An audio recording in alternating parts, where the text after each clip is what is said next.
Hello and welcome to the Opus Wealth Style podcast. I'm your host today, Evan Wohl, joined with my good friend Chelsea Thaxter. Chelsea, how you doing today? Good. How are you? I'm good. I'm excited to have this conversation. Chelsea and I have known each other for, I don't know, 5, 6, 7 years, a good number of years now. She's made an exciting transition in her life a couple years ago. We've spoken about it a number of times, but I'm excited for today because we're actually going to dive into more detail so I can actually better understand what it is that you do on a regular daily basis and how you impact people's lives. Chelsea is an executive coach. She spent about 10 years practicing corporate law, representing startups, tech startups, venture capitalists, and then left her, I'll say, relatively cushy job in corporate law to go out on her own and do her own thing, which I think is super exciting and I'm sure quite scary. So we'll spend a little bit of time today talking about the executive coaching that you do and then also about that transition, what it was like to leave the job, start your own thing, and what you learned along the way. So Chelsea, thanks for being on here. Maybe if you wouldn't mind, let's start with give our audience a little background on yourself and what it is that you're doing these days. Yeah, absolutely. So as you shared, I started as a corporate lawyer. I loved my clients. It was super interesting being that sort of cutting edge technology world, Silicon Valley, and then Silicon Alley in New York. But I didn't love the practice. I didn't love the actual practice of law. It was a lot of paperwork. I think it was Jerry Seinfeld or somebody who said lawyers do paperwork, homework for a living. And I think that's true. And what I liked was connecting with people. So I shifted into running professional development for my firm and did that for a number of years. Learned a lot, but also found coaching in that journey and realized that coaching was an opportunity for me to be in even deeper connection with people and to really witness and help people in transformation and to be happier in their careers and to get at challenges that were keeping them down. And yeah, so it's been great to do that, and I've been able to retain a lot of the relationships I've had along the way. I coach a lot of former colleagues. I coach a former client. So it's been a really great sort of integrated evolution. I love that. We'll talk more about what does it mean when you say I coach, and when we're going to hear more about it. But were you ever on the receiving end of coaching? Did you receive coaching? Like how did you get into it? Yeah, so I actually started because I was hiring coaches for our lawyers. I came to understand when I went into the professional development world that coaches were a resource that a lot of firms use for their associates and for their partners to help them be more successful. And I went to a foundational coaching class. I'm trained through the Coactive Training Institute. And I went to a 3-day class in a dingy basement in Midtown and came out just like, oh, okay, this is it. I've really found my work. I remember calling my mom and she was like, wow, you just sound so lit up. And I knew I had some more learning to do in the PD world. So I logged some more years at the law firm and continued my coaching journey and eventually got my certification. Awesome. So let's talk about now, what you've been doing now for 2 years now. Is that right? Yeah. Break it down a little bit in more detail. Like what does day-to-day interactions look like, sound like? How do you help people on a more granular basis? Yeah, so I support lawyers and other professionals. Sometimes I am brought in through the law firm. Other times people hire me individually. And we meet regularly, usually every other week for, I think 6 months is a really good time frame to think about. I don't sort of lock people in with packages or things like that. We usually just sort of see how the work is going and see where it leads us. And we speak for about an hour, and clients will come in with a question, a challenge, something they're working on. We've usually defined before they've kind of jumped into the actual coaching what their overall goal is. I'm here because I need to work on time management. I'm here because I don't really know where I'm going in my career. And so then in each individual session is sort of some subset of that. They come in and they're like, ugh, I just blew another deadline. And so how can we work on that? And what the sessions look like are really just me asking a lot of questions. I'm not a consultant in that room. I'm not saying, hey, Evan, you should do this, because my idea of what you should do isn't going to really resonate and be that kind of deep impact that your own solutions will bring you to. And so, yeah, it's a lot of questions, a lot of reflecting, a lot of, hey, what I'm hearing you say is, or what I'm noticing is, And then we get to the end of the session and I ask what people are taking away from the session. There's often homework in between, something they've committed to do, or reflection that they want to make. Is there a common theme across all the either people or conversations? Is it more corporate focus? Is it more personal focus? I would imagine probably a mix of two. I think it's personal in the sense that it's their overall satisfaction. And so it's so important to feel satisfied at work in order to have a holistically sort of integrated life where you feel like things are kind of working. And I think it's personal in the sense that we really work on values. We start with values.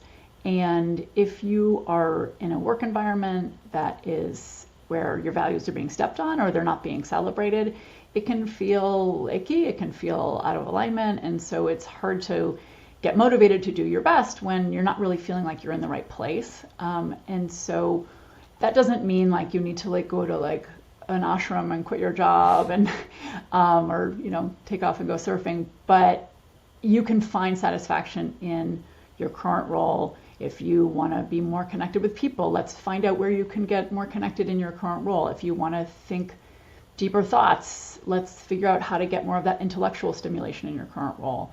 And sometimes it means leaving, but a lot of the times it means rethinking the opportunities where you are. So I imagine at least a good portion of the conversation are just taking a step back and thinking about, what's the North Star, what's the why and purpose, and how do you help people figure out that direction? Yeah, so I think we do visioning. We will talk about, okay, it's 10 years from now. Everything's like gone better than you could possibly imagine. What does that look like? And then we can work backwards from there. I'm sure you do that with your clients too, in terms of thinking about where they want to head, and you're working on the real nuts and bolts of it. Of like, okay, do you have the money to do the things you want to do? For me, it's helping them even just get focused on what that is, and get clarity on it, which can be surprising for people sometimes. It's a process. Yeah, we absolutely have that conversation. Although I tend to ask the question at 3 years. Not that 10 years I don't find is valuable. It's probably more valuable, but I find 3 years people can conceptualize a little bit more. 10 years, especially if you're younger, just too hard to figure out. So, go ahead. Well, one of the things we work with is perspective. And so where I help people get unstuck is somebody's stuck in a particular perspective of like, it has to be this way. And what I help them do is say, okay, well, that's one way of looking at it. What are some other ways you might look at this to help them free up kind of that stuckness, and so they can be at choice with what they're deciding to do. And again, I think that probably overlaps with your work. It's like someone might say, oh, I have to make this amount of money and I have to do this in order to do X, Y, and Z. And I'm sure there's pivots along the way you have to make because things happen in life and people's priorities change. And so so helping people not get stuck in perspectives, in a particular perspective, is also a big part of the work. I find for my work, a lot of people get stuck in comparison. That a lot of people will ask me, well, what do other people do, or what do you typically see? And it's so irrelevant. What one person's situation is going to be completely different than the next, even if they're similar family dynamic, similar age, etc. Just because whole host of things. One person might want to work the rest of their life. The next person might want to retire as early as possible. One person might be inheriting money. The next might have to support their aging parents, and so on and so forth. And so, to the extent that I can help clients stopping their imaginary comparison, because nobody actually knows what their other, these other people or situation is actually, and just compare yourself to either your present or, I think, even better would be your past. Like how much progress have you made in this area? And if you can just focus on that, there's a great book I read called Gap in the Gain. Great book. I might actually reread it soon. That focuses, talks just about that. Like, just focus on your progress, not measuring yourself today relative to what you think might have been ideal. So anyway, and that's definitely something I work on with my clients, because I think when we find ourselves in comparison, it's because we're not happy with something that's going on for us. Mm-hmm. And so in order to you can honor that feeling of like, I feel like everyone's got this figured out and I don't. Like, honor the feeling, be with it, but move on from it because it's not super helpful. It's not that productive ultimately. And so when I find myself in comparison, or my clients as well, it's okay, what's going on with me and what do I need to work on in order to get to the place that I want to be? Yeah, and I love what you said of everyone has that feeling sometimes of everyone else has it figured out except for me. Like I have that I get that sense a lot with clients that they're comparing themselves to, like, they're the ones that are struggling saving or can't figure out if they're on the right path, but everyone else seems to have it figured out. But of course that's not true. Yeah. Liz, I want to talk a little bit more about your journey from leaving the law firm to starting your own business. That's an exciting thing that I think we've had some conversations over the years. But how was it? How was it leaving the law firm, and for the first couple of years? How has it been so far? Some lessons learned. Yeah. Gosh, the headlines are, one, I started at that law firm in 2005, which predated the iPhone. And I had a hot Motorola Q, if anybody remembers that piece of garbage. Nice. And I think I showed up with a flip phone. So that's how long it was. So a big thing for me was just getting out of that structure, whether it was getting my contacts out or moving to finding my own health insurance, disability insurance, all these things that you sort of take for granted when you're in a corporate environment. And so that was a big, it was a big, long process. And there are still things where I'm like, oh, what about that? So I think that's logistics. And I'm such a planner. So for me, being able to plan things helps me imagine the next step. On a more substantive level, it's interesting going from being an organization to being a solo practitioner. I don't leave the house as much. I find that I really need to make sure I schedule my days in the city where I go and I meet people in person and see people, because what I do really enjoy is that connection. But when it's all up to you. It's up to you to make sure you kind of don't get too far to one end, too far over here. And so making sure I'm checking in with myself and kind of calibrating how I'm spending my time is important. And then I think probably the last thing is when something really awesome happens, you're like high-fiving yourself. There's no one to kind of celebrate with when you have some wins. And so I have to be really, really conscious of celebrating those wins with myself or sharing with the family or friends or, other people in my network. But sometimes you're like a big thing happens and then you're like, oh, well, no one cares as much about that as I do. That's all right. Yeah. So I'd say those are probably the biggest things. Yeah, going from a team to solo, the logistics, and just the pace of life is quite different.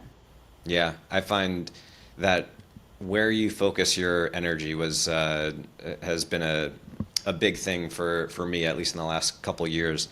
I like to break it out for me of time spent in the business versus time spent on the business. In the business would be reaching out to clients, having actual meetings, et cetera. On the business would be just thinking bigger picture. What marketing initiatives do I want to focus on this year, or what changes in strategy or conversations should I be having with clients? And so I think for me and my business, maybe it translates to most people. Most people get caught up in their business, and especially this is very much true if you're a business owner, and you can easily get caught up in the day to day. And so what I found is, to the extent that you can either automate, get it off your plate and have someone else on your team help you with it, just so that you can continue to focus on higher and higher level activities. I found that to be a worthy endeavor over the last couple of years anyway.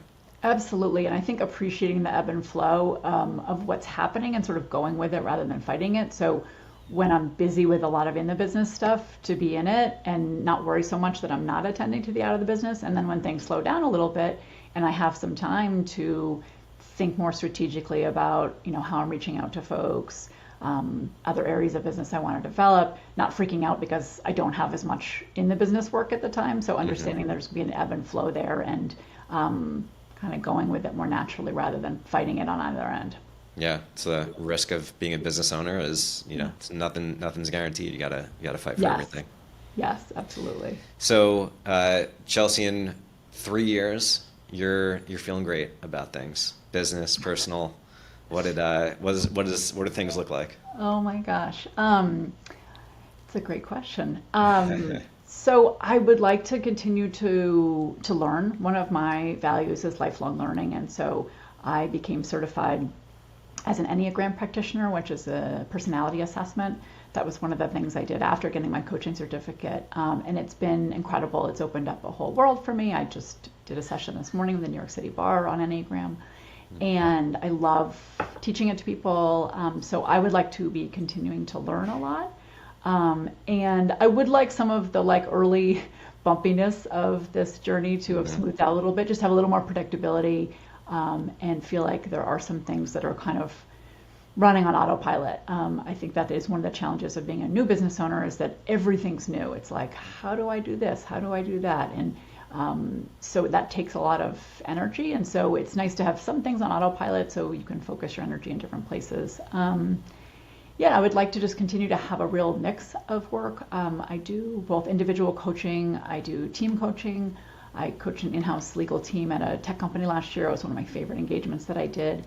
I also do some consulting work for law firms on their performance management systems. And I do like doing that work. It keeps me in the law firm and it leverages a lot of the skills and insight that I have. So I think continuing to have a mix of work, continuing to learn, and then maybe easing out some of the kind of energetic startup stuff that's happening into something a Yeah. little more predictable. Do you ever work with clients and, maybe the culture or the dynamics of their work environment are maybe energy draining or, not so exciting to them? And if that is, their environment that they're in most of the time, what kind of advice do you give them? Yeah, people, I definitely have that, people come to me on their own with that. And then sometimes I'm hired by law firms and people are like struggling with where am I going? What do I want to do? We really help them think about what their options are and what's the risk of inaction too. I think lawyers tend to be risk averse and so they will stay in something for a long time that isn't serving them. And so in that, my role is a little bit to push people. I'm not like a super confrontational person. If anyone knows Enneagram, I'm a 2, not an 8.